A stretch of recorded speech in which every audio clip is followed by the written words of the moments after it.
Hello Year 11, welcome to your Animal Farm Walking Talking Mark. So it might be that at this point when you're coming to paper 2 you've chosen to do the poetry first. So obviously this week we've done the poetry first in our walking talking marks. However, it's up to you.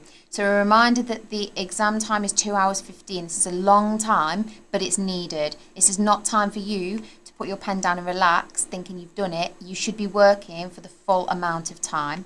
Okay, now you've got within here, it's going to be confusing because you've got a number of different questions, okay? And remember that we are answering on Animal Farm. Yes, you studied in spectacles in Year 9, but you are not answering on that. You are answering on Animal Farm.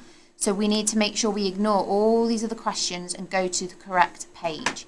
If you answer any of these questions or all of these questions, the examiner marks every single question and then gives you the best mark. However, because all these questions will take so long to answer, the chances of you getting a good mark are very, very low. Do not answer more than one question. So I'm going to go to page 1718, question 1718, which is here. Okay, now again, really important on this page, you've got 2 questions, and the most important thing, the minute I get in the exam, I'm reminding myself it's or. I do not do both. Okay, I get a 30-mark question for this. I only answer one question. Now, the difficulty with Animal Farm is that you do not get an extract. So that's why some people might choose to work on the poetry first, because you get the poem given to you, and then obviously you have to remember one. And on the unseen poem, you've got those poems in front of you. So it's a little bit more like a language exam where it's unseen and you're kind of just going with the techniques and the things you know. With this, it really tests your memory because you've got to know who the characters are and some of the quotes. Okay, so I would advise that the first thing you do is look at both questions and read them carefully. Read them carefully, because the biggest mistake students make in the exam is not answering the question. And I can't choose which one I want to do until I've understood what they're asking me. So the first question: how does Orwell use Moses and Benjamin to explore attitudes to revolution in Animal Farm? Okay, so write about what Moses and Benjamin say and do, and how Orwell uses Moses and Benjamin to explore attitudes to revolution. Okay, so the question is about Moses and Benjamin, okay, but it also is about how they show attitudes to revolution. Attitudes to revolution, okay. Now, it does give you these sort of bullet points. You don't have to only follow these, but it's saying, what do these characters say and do? Now, for them, you to know what they say involves you knowing quotes, and also for you to know what they do. Remember, the examiner does not want you to tell them the story. George Orwell has told the story very, very well. What the examiner wants you to do is explain how he's used those characters to create a message. Everything in literature is about the message. The message. And if we do not write about Orwell's message, we will not achieve our target grade. The next one, how Orwell uses them. Okay, again, his message. Uses is all the methods he uses. Okay, how does he get his point across? And not just what they say and do, not just telling me the story of, oh, well, Moses is this character, but also how do those 2 characters give us an idea about revolutions, and what is George Orwell's message about revolutions? Okay, now Moses and Benjamin are quite small characters. If you have not revised the novel, you're not going to know them very well, and that could make you panic when you read this question. Don't do that, don't panic. Read the second question first before you start worrying about which one you're going to do. How does Orwell present the failure of the rebellion in Animal Farm? Write about the ways the rebellion fails and how Orwell presents the failure of the rebellion. Okay, so this time there's no characters mentioned at all, but what he does say is the failure of the rebellion. Now, in order to know what that means, I'm going to have to remind myself of the book. When is there a rebellion? When is there a failure of the rebellion? And the ways it fails. That's interesting. Okay, so we need to think, why is it a failure? Why is it not good? And how he presents it.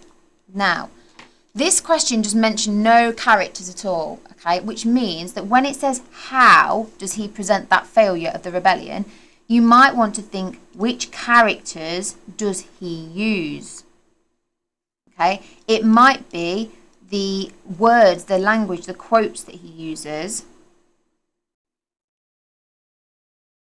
It might be the techniques he uses, okay? It gives you a wider, broader thing to cover because it's not specific. This one above is more specific, but the problem is if you don't know those two characters, you're going to struggle to be specific. So I'm going to explain to you how I would make a decision on this, but it really depends on you. It depends on what you've revised and how much you've revised, and also maybe it depends on if you've tried a practice question before that's really similar. Now, my advice would be, in general, I prefer a theme question. This is the theme of rebellion, or the failure of it. And I like that more because it gives me this possibility to talk about anything I like that links to that.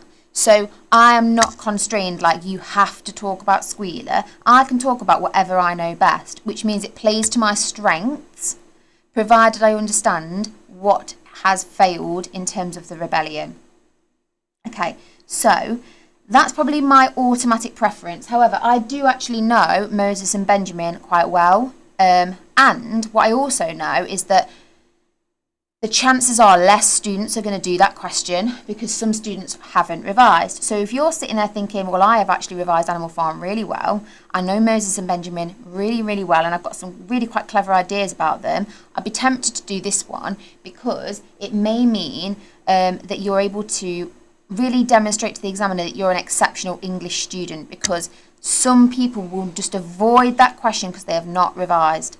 This is the importance of revision, because it puts you in a position where you can choose either question and you can choose the question that's going to get you the chance to really show off. So I'm going to really quickly think about what each question means, and then I'm going to choose one. I'm hoping that I'll be able to do 2 of these videos so that you can watch the second one another time maybe with your teacher and talk about how you would do the other question if that came up. So I'm going to look at the Moses and Benjamin question quickly. All right, I know that Moses is the raven, and I know that he is allegorical of religion. The word allegorical is absolutely crucial to Animal Farm. It's literally the first thing I'd want to be remembering. It's a technique, and it's absolutely crucial that George Orwell has written an allegory. So I might want to write that down straight away to make sure I include it in my answer. So, is allegorical of religion. And I know that specifically he's actually allegorical of the Russian Orthodox Church.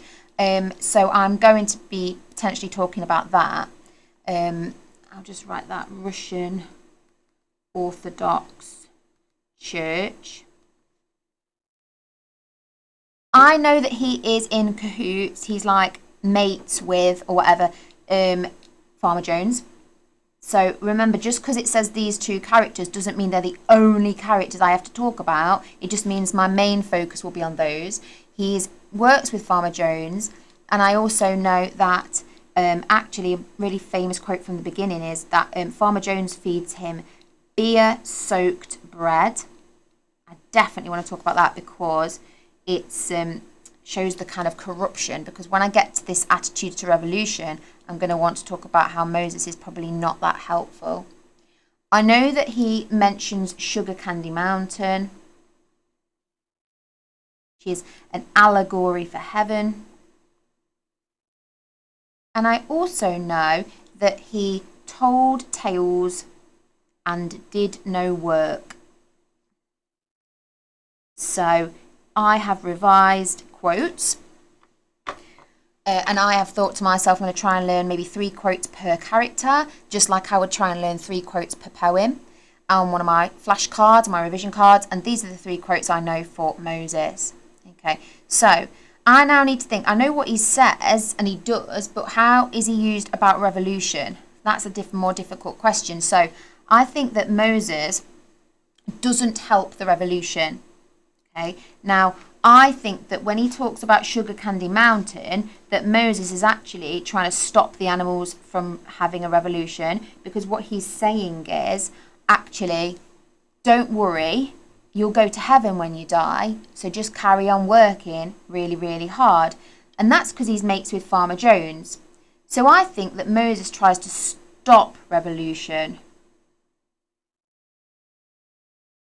Now, if I've done some really high-level revision, I might be able to think about Karl Marx here, because he's a really important thinker. And obviously he came up with the idea of Marxism, which is communism, which is what they try to follow on the farm, but they don't manage it. And I think there's a really famous thing that Karl Marx said, where he said that religion is the opium of the people, which means it really sedates people. It makes people not want to rebel. Okay, now Karl Marx is not insulting God. What Karl Marx is saying is that people who use religion, so characters like the Raven Moses or Tsar Nicholas, because I know that Farmer Jones is allegorical of Tsar Nicholas, they use religion to try and say, don't worry, everything will be all right in the end, you'll be rewarded in heaven, therefore you need to keep quiet now. So I might want to talk about Marxism, and that is a very high level thing. So if that isn't something you've learned or you don't understand, you can ask your teacher. Maybe the teacher can pause the video now, or you can go away and revise that yourself. So that's one way. I think that Moses is not helping the revolution. He works with Farmer Jones, and Farmer Jones is against the revolution, doesn't do any work, and he tells tales, and he kind of tries to control them. So that's one idea. Now, let me think about Benjamin then. So I'm needing to maybe move this down here. Benjamin's a donkey, so he's a different character, different type of animal. I know that he's mates with Boxer. Okay, so again, I can talk about other characters. I know that everybody is allegorical of something, and Benjamin is allegorical of educated people who did not become involved.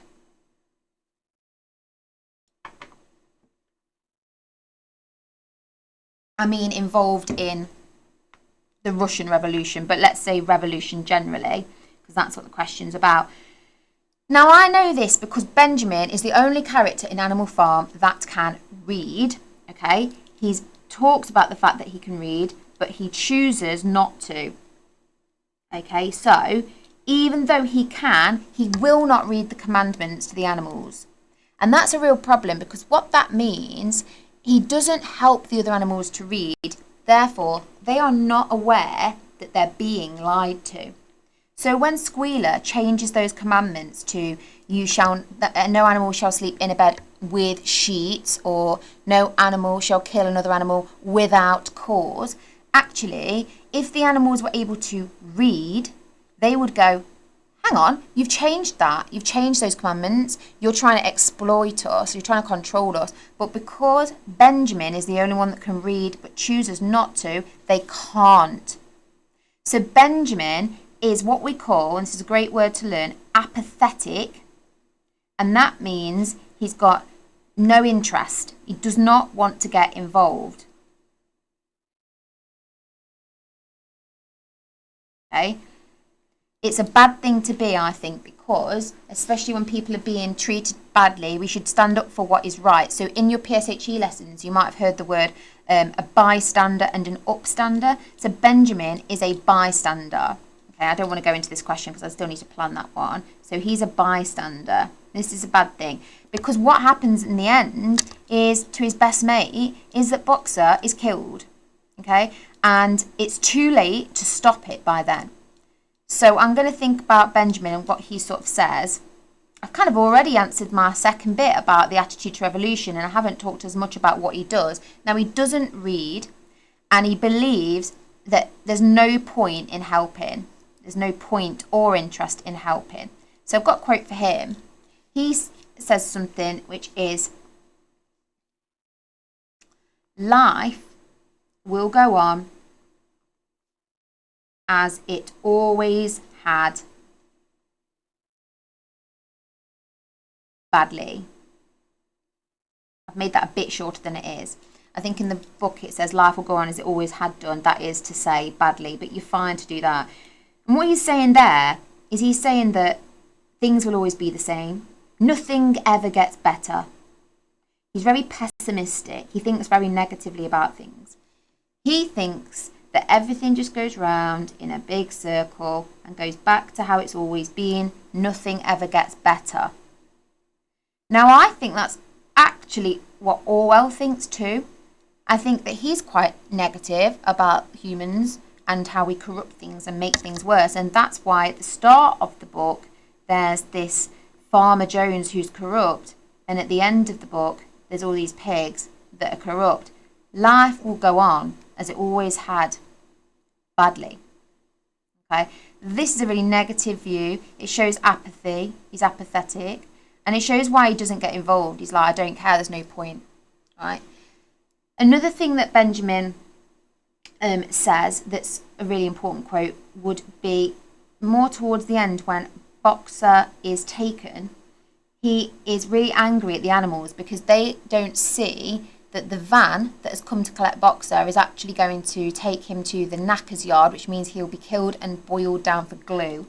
And he shouts at the animals and he says, fools, fools, fools.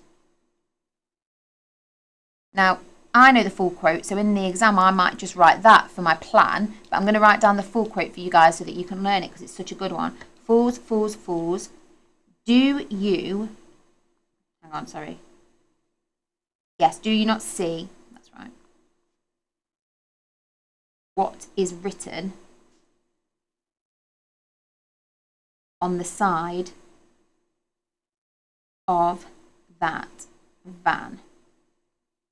I'll just pause there to let you catch up.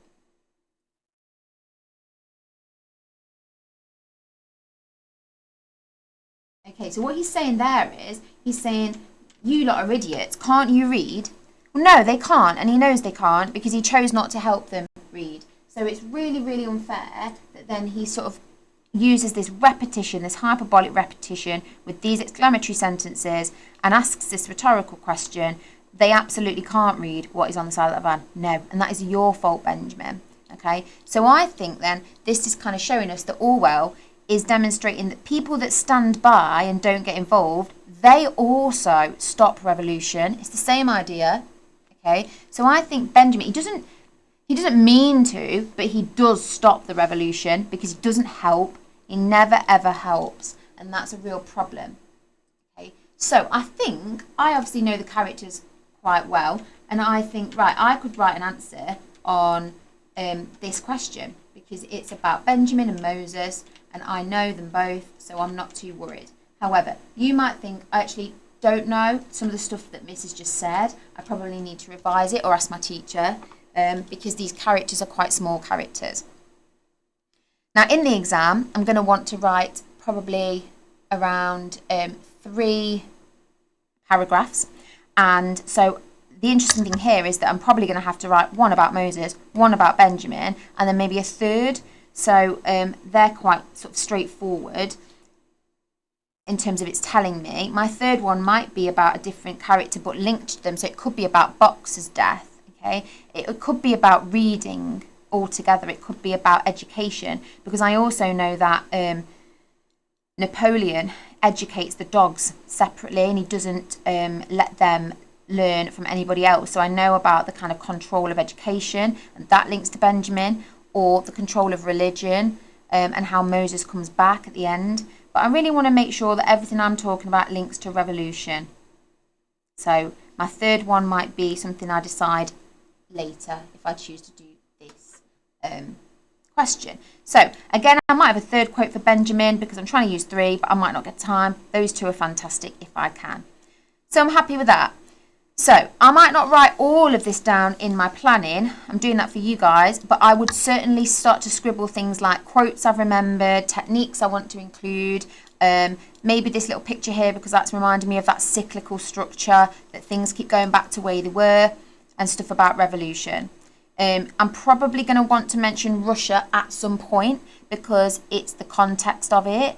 However, I remember that Animal Farm, it is about the Russian Revolution, but it's also about any dictatorship. It's about any corrupt government. It's not just about Russia. It's applicable today to various issues on the globe currently, and it's also applicable to lots of different places in the past.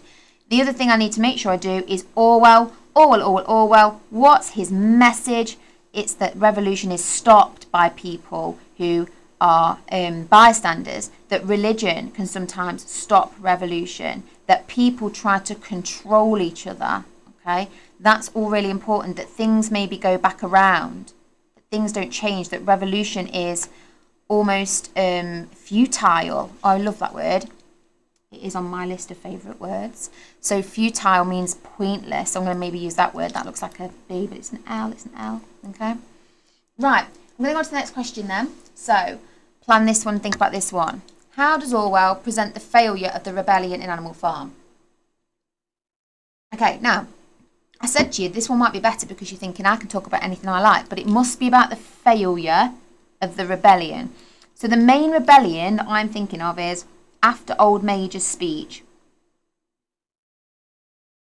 Okay, so Old Major, the big old pig, he makes his speech. By the way, he's allegorical of Karl Marx making that big speech. Also Lenin, who sort of started the Russian Revolution and then died, and there was then this power struggle between Trotsky and Stalin, which is snowballing Napoleon. So we know that there's a failure. The rebellion itself happens after Old Major, where they kind of rise up against Farmer Jones. But the question is not about the rebellion, it's about how it fails. So I need to think about how it starts positively and then goes back to negative, and the ways that that fails and how he presents the failure of the rebellion. Okay. So what I want to talk about here is all the ways that the rebellion against Jones fails. And I need to understand first, what was the aim? So this is a bit more complicated because I have to think, firstly, what was the aim of the rebellion? And then two, what was the outcome of the rebellion? Because I can't explain how something has failed if I don't explain what was wanted in the first place, okay? Because if you aim for something and you don't get it, that is what is a failure, okay? So it's really important that we understand what was the point of the rebellion. If you don't explain that, you can't explain how it's failed. You can't say, oh, the commandments got changed and that's a failure. Why? Why are the commandments changing, making it a failure? You can't say, oh, because the pigs at the end are sleeping in a bed. Yeah, so why is that a failure of the rebellion? Like, we need to really explain what was the aim, what was the outcome. So in terms of the aim of the rebellion, I'm going to have to think about Old Major because I need to talk about how he convinced them to rebel. Now, his aim was to overthrow, and this is literally a quote, overthrow man. And one of my favourite quotes is something he says, our lives are miserable, laborious, and short. Okay, nice little power of three tricolon, a nice little semantic field, use of the collective. I've got lots of techniques going on here. He is trying to say our lives are rubbish and we need to change them.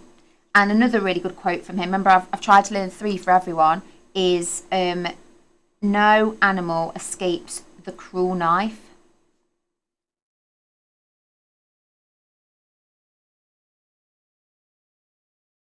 And I like this personification of cruel knife. And I like the idea that it's very hyperbolic, but it is true about how we all the animals are murdered by the end. And I know, even without my quotes, even without any more quotes, I know that Old Major uses a lot of different techniques in his big long speech. He uses collective pronouns to try and get the animals to change, like we need to do this, our lives. He uses lots of really like brutal imagery, like talks about slaughterhouses, the knife, talks about the calves and the eggs that have been taken from them, stolen from them, and he also uses lots of rhetorical questions, but also hyperphora, which we did on the language paper, which is where you answer your own question. He asks, he says, what about you, Clover? Where are your calves? They have been sold. Answers his own question. What about you, hens? Where are your eggs? Question mark. They have been taken. Okay, so he answers his own question. It's a really, really powerful speech, and it's in your booklets that's in your plastic wallet, so you can look at that for revision.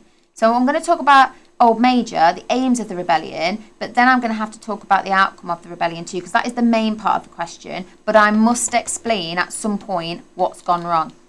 So things that's the kind of aim.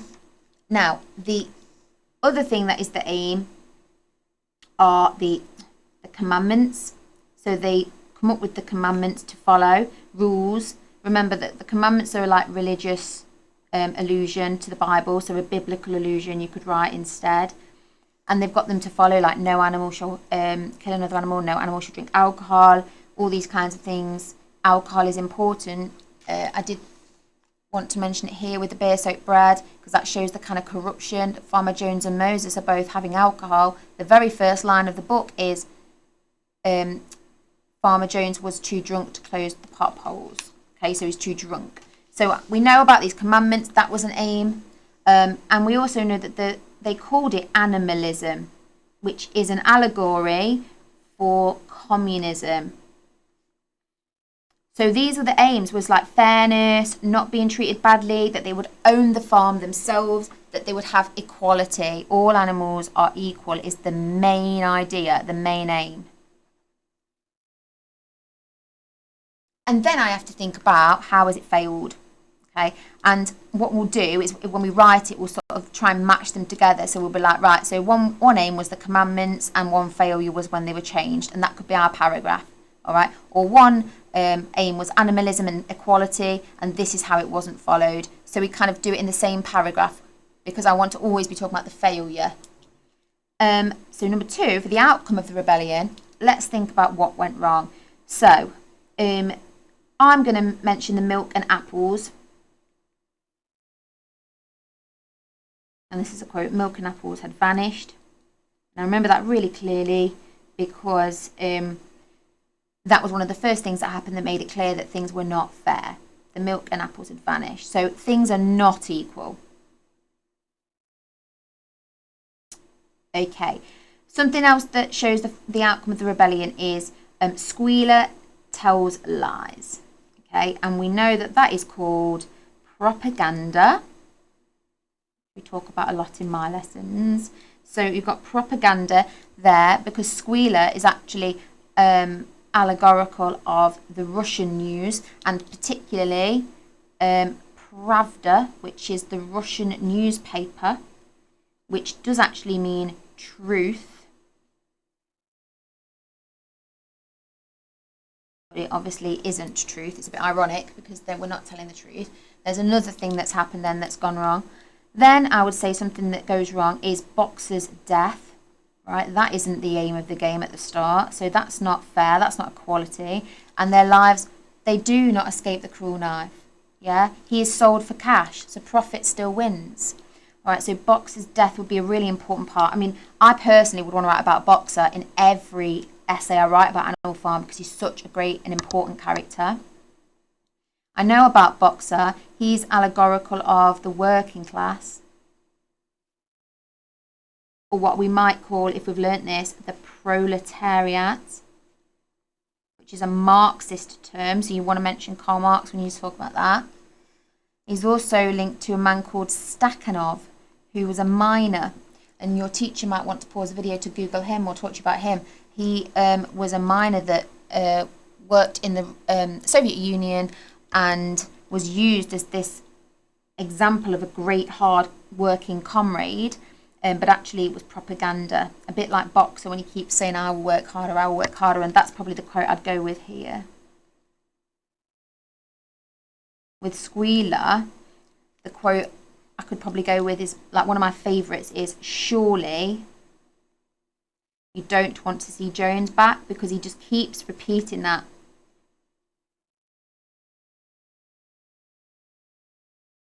And I love it because you've got this adverbial phrase here, like surely. It's so definite, a definite adverb, like you've got to agree with me. Surely you, direct address, don't want to see Jones, allegorical of the Tsar, back, rhetorical question. This is so powerful, and it's constantly hyperbolically repeated. It's controlling them. And then you've got Boxer's death. Now, I also want to talk about the ending, when I've got at the end, man to pig, pig to man, and man to pig again, because they can't tell the difference. And this is a lovely form of repetition, which we can call anti-metaboly. Quite a high level term, that. Now, anti-metaboly is in Romeo and Juliet, because Mercutio says, if love be rough with you, be rough with love. So man to pig, pig to man, it's like repetition forwards and repetition backwards and then repetition forwards again. It's very confusing. It makes that link, doesn't it? Man to pig, pig to man. Like that, it kind of shows that chain, that endless cycle, like always going back to the start again. So these are the kind of examples of things that have gone wrong, and you might have more. The commandments change, which I'm going to also write down. I might also note down Napoleon's violence, because that was not supposed to be what happened. Maybe I could talk about the windmill, but the windmill for me is like quite a complicated idea that I don't really want to talk about if I can help it. So I would probably not talk about the windmill. So this is my plan. You heard the bell go, so it's going to get very, very noisy now. So I'm going to stop this video, and then on the next video, we're going to start writing our answer to one of these questions.